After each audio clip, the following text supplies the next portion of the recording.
कार्यक्रम के पुण्यार्चक हैं श्री निर्मल कुमार जैन मोथिया, श्री जगदीश प्रसाद जी जैन, श्री विमलेश, श्रीमती उषा जैन मार्सेंस, श्री दिलीप कुमार जैन, श्री राजीव कुमार जैन बीडी, श्री भोलानाथ जी जैन सिंघई, श्री नीरज जी जैन।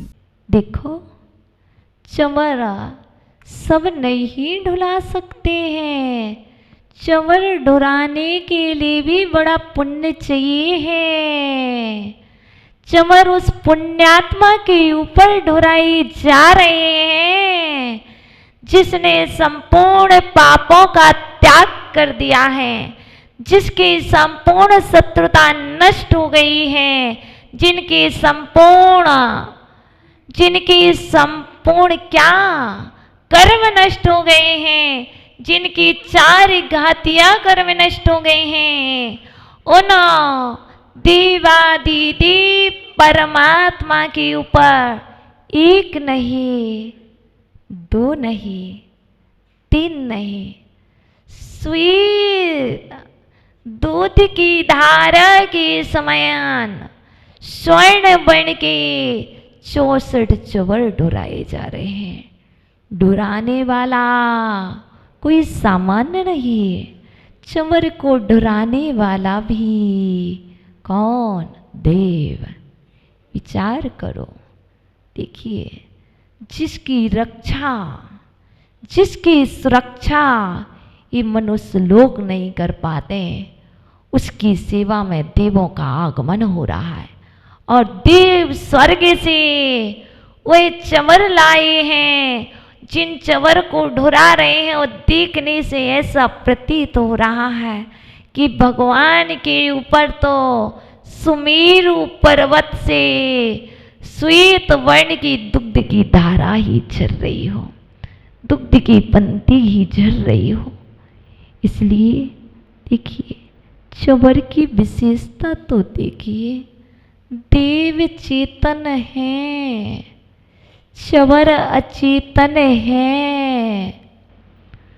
यहाँ मनुष्य लोक के ये देवतागण चेतन, उनके हाथ में अचेतन चंवर शिक्षा दे रहे हैं।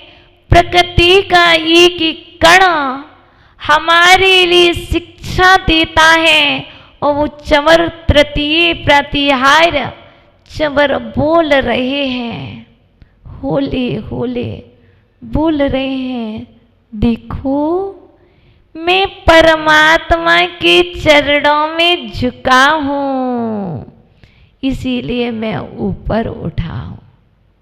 देखो चंवर ऐसे होते हैं और ऐसे जाते हैं, ऐसे नहीं होते, ऐसे होते हैं और ऐसे जाते। क्यों? चंवर को देखो तो शिक्षा ले लो कि जो परमात्मा के चरणों में झुकता है, जो देव शास्त्र गुरु के चरणों में झुकता है, वह नियम से ऊपर को उठता है। झुकना ही तो विनय का प्रतीक है। जो झुकाई है वो उठता भी नहीं है, जो जितना झुकता है वह ऊपर ऊपर उतना उठता है। देखिए शिक्षा ही लेना है। मैं नहीं झुक सकता, मैं नहीं झुक सकता, नहीं झुकोगे तो तुम्हें कौन उठाएगा? देखिए जो बालक पिता के चरणों में झुका है, जो नन्हा सा बालक पिता के चरणों में चरण स्पर्श के लिए झुका है, पिता उसी बालक को तो उठाएंगे। जो बालक चरणों में ही नहीं झुका, क्या पिता उसे उठाएंगे? जो नीचे गिरा ही नहीं है, क्या कोई उसे उठाता है? जो नीचे गिरता है उसे ही तो उठाया जाता है। इसलिए आप झुको तो सही, तुम्हारे परम पिता तुम्हें उठा लेंगे, तुम्हारे जो पिता हैं, जिन्हें तुमने पिता कह के पुकारा है, वह पिता तुम्हें अवश्य उठा लेंगे। तुम झुकना मत छोड़ना। यदि तुम झुकना छोड़ दोगे तो पिता भी तुम्हें छोड़ देंगे। इसलिए जो व्यवहार धर्म में दिखते हैं, व्यवहार धर्म में देखा जाता है, शिष्य गुरु से मिला है, शिष्य गुरु से मिला है। देखना, जब दो गुरु का और शिष्य का मिलन हो रहा है तो गुरु अपने शिष्य को कैसे उठा लेते हैं।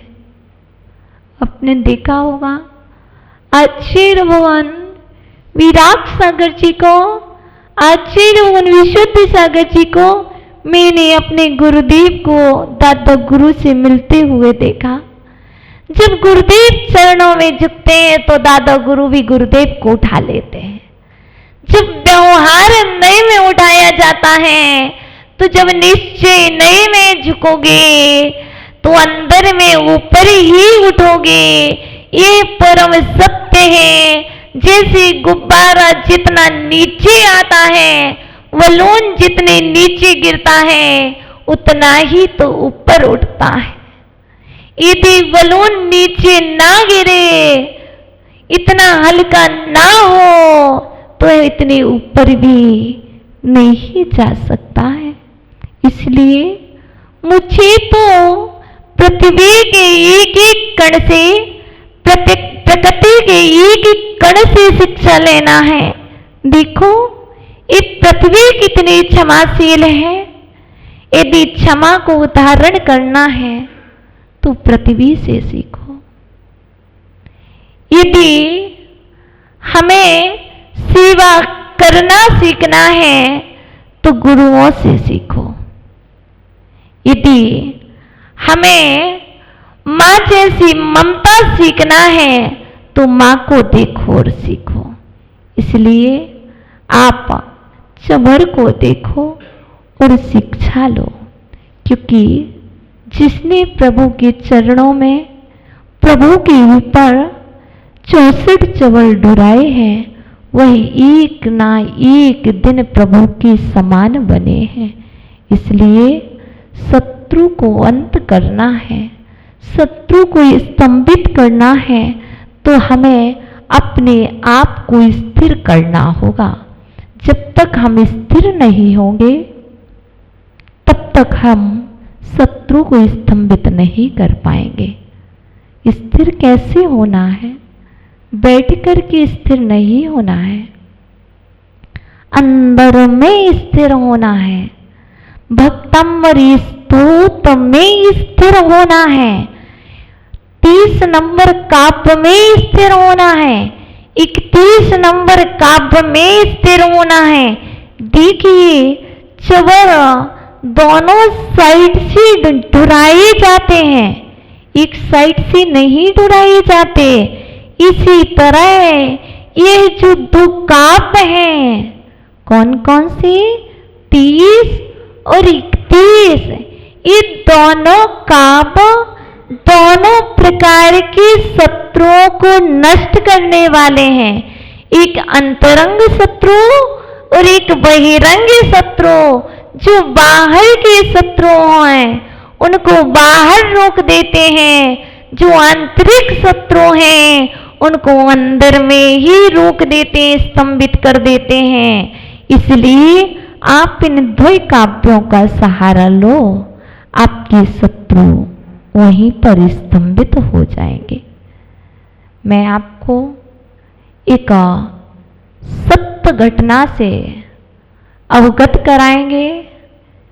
जो कथा है वह तो कथा है ही, लेकिन प्रेजेंट में भी ऐसी कथाएं हैं, प्रेजेंट में ऐसे प्रैक्टिकल किए गए हैं जिसका प्रभाव हमारे जीवन में बहुत बड़ा पड़ता है। माना कि आपको गोल्ड बहुत प्रिय है, सोना बहुत प्रिय है। आपका कोई कर्म का उदय आ रहा है और वह कर्म का उदय आपको सोना से जोड़ रहा है, आपको गोल्ड से जोड़ रहा है। आपको जो वस्तु प्रिय होती है, आपकी कमी आपका शत्रु पक्ष जान लेता है कि आपको कौन सी वस्तु इष्ट है, क्योंकि आप शत्रु के हाथ में जा नहीं रहे हैं। आप शत्रु के लिए अपहरण के पात्र नहीं बन रहे। तो वो सबसे पहले यदि कोई शत्रु होगा तो क्या देखेगा? आपकी सबसे पहले प्रिय वस्तु को देखेगा, आपको कौन सी वस्तु पसंद है। बहुत विचार करता है, कोई खाने में किसी को पसंद होता है तो किसी को पहनने में। ऐसे ही एक श्रावक श्रेष्ठी जिन्हें गोल्ड बहुत प्रिय था। संपूर्ण वस्तुओं में इतनी सारी वस्तुएं हैं, लेकिन उन श्रावक रत्न को सिर्फ यदि कोई चीज पसंद थी तो कोई भी गोल्ड की वस्तु लेकर के आ जाए, वो उसके लिए कैसा भी हो उसके लिए तैयार हो जाते हैं। और हुआ ऐसे ही कुछ। एक श्रावक श्रेष्ठी की शॉप पर कुछ दो लोग कानपुर कोलकाता से आए, नाम बता रहे हैं, मैं कोलकाता से आया हूँ और मेरे पास बहुत सारा गोल्ड है, आप इसको देख लीजिए।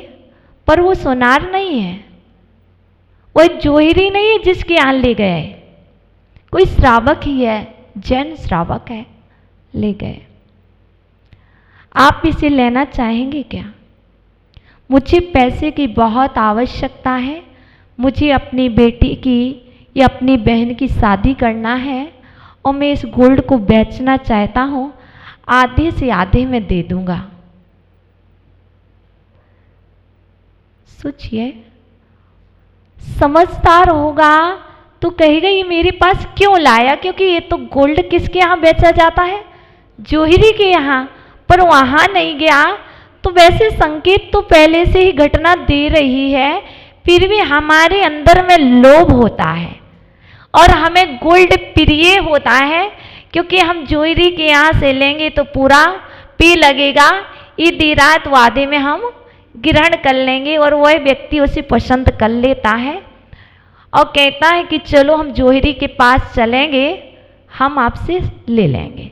पर वो क्या कहता है जो लेकर के आया? नहीं, मैं आपको यहाँ पर नहीं दूंगा, मैं आपको सागर ले चलूँगा, आप सागर चलेंगे, वहाँ पर ही हम बेचेंगे, यहाँ पर नहीं बेचेंगे। लेकिन एक बात ध्यान रखना। क्या?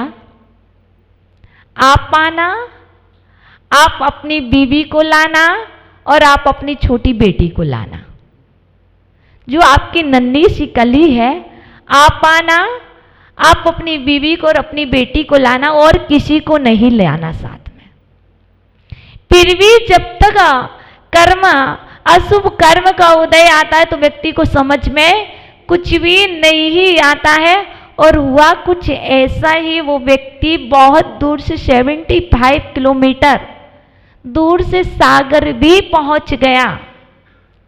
बस उसने थोड़ी सी बुद्धि इतनी लगाई थी कि उसने अपने पेरेंट्स, कोई भी दूर से कोई भी पेरेंट्स थे जिनको वो अपना मानता था, उसे ये बात अवगत करा दी थी, हम जा रहे पर आप हमारे साथ नहीं चलना।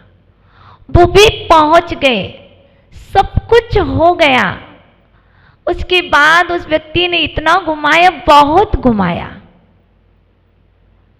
बहुत जगह शॉप पर ले गया, फिर कहा इस गली में आओ, इधर आओ। लेकिन पुण्य का योग देखिए, जो दूसरा श्रावक श्रेष्ठी उनके साथ गया था, उसने कह दिया चलिए अब अपन सभी लोग बरनी भवन मौराजी में बैठते हैं, वही भोजन करेंगे, मुझे कहीं नहीं जाना, यदि उसी आवश्यकता है तो वो आएगा। लेकिन कहते हैं यदि जीव का पुण्य का उदय होता है तो उस व्यक्ति को आभास, किसी ना दूसरे को उसके पुण्य की योग से आभास हो जाता है। और ऐसा ही कुछ हुआ था। आभास किसी को हुआ और उस आवाज के तले उस व्यक्ति की रक्षा हो गई। अब कैसे हुई रक्षा वो हम आपको बताएंगे कि वह था यह 30 नंबर काबा। यहां तक कि मुझे नहीं पता था किसका पुण्य कब किसको याद दिला दे। उस व्यक्ति की रक्षा ऐसी हुई थी कि उस व्यक्ति को हमने 2000 किलोमीटर तक बुला लिया था। मुझे नहीं पता कैसे, मुझे भी नहीं पता। और उस व्यक्ति के लिए मैंने 15 दिन उस स्थान से दूर, क्योंकि जो एक दिन को अपना घर नहीं छोड़ रहा हो, जो एक सेकंड को अपनी शॉप नहीं छोड़ता हो, वह 15 दिन धर्म में अपना समय व्यतीत करते हैं। ये कौन था? उसका पुण्य था। और उस व्यक्ति ने सिर्फ यदि कुछ किया था तो मात्र 30 नंबर काव्य की आराधना की थी। 12 दिन, 10 दिन, 8 दिन तक, जब तक उनके 1250 मंत्र थे, जाप नहीं हो गए थे, तब तक वो लगे रहे थे। और लगे रहे थे तो उनकी रक्षा हो गई थी। और आपको इतना भी बताएं, उस व्यक्ति से ये सत्य घटना है और ये बिल्कुल भी असत्य नहीं है, इसलिए आप बिल्कुल चिंता ना करें। जब भी कोई चीज हो तो सहारा यदि किसी का लेना हो तो मात्र एक सहारा लेना, वो भक्तामृत स्तोत्र का। इसलिए इस भक्तामृत स्तोत्र में एक प्यारी सी बहुत अच्छी कथा प्रस्तुत है। नाम है गोपाल। किसान है और यदि किसान के लिए बरसात ना हो तो बताइए क्या होगा। 3 साल हो गए हैं, 3 साल से बरसात ही नहीं हो रही। जितना बीज डालते हैं बीज भी नहीं उग रहा है। अब बताइए क्या हो गई स्थिति, समझ जाइए। और गोपाल ऐसे, और उसकी 3 बेटियां घास जैसे बरसात के दिनों में बहुत जल्दी बढ़ जाती हैं, ऐसे ही उस गोपाल किसान की 3 बेटियां बढ़ती जा रही हैं घास की तरह। तीनों की तीनों एक साथ बढ़ गई हैं और वही गोपाल बेचारा चिंता में बैठा है, क्या करूं, बारिश हो नहीं रही है, अब मैं कैसे अपने परिवार का भरण पोषण करूं, खाने को घर में है नहीं। अब मन में विचार आता है, चलो अब तो हरिपुर नगर की घटना है, राजा के पास चलते हैं। इस कार्यक्रम के पुण्यार्चक थे श्री निर्मल कुमार जैन मोथिया, श्री जगदीश प्रसाद जी जैन, श्री विमलेश, श्रीमती उषा जैन मार्सेंस, श्री दिलीप कुमार जैन, श्री राजीव कुमार जैन बीडी, श्री भोलानाथ जी जैन सिंघई, श्री नीरज जी जैन।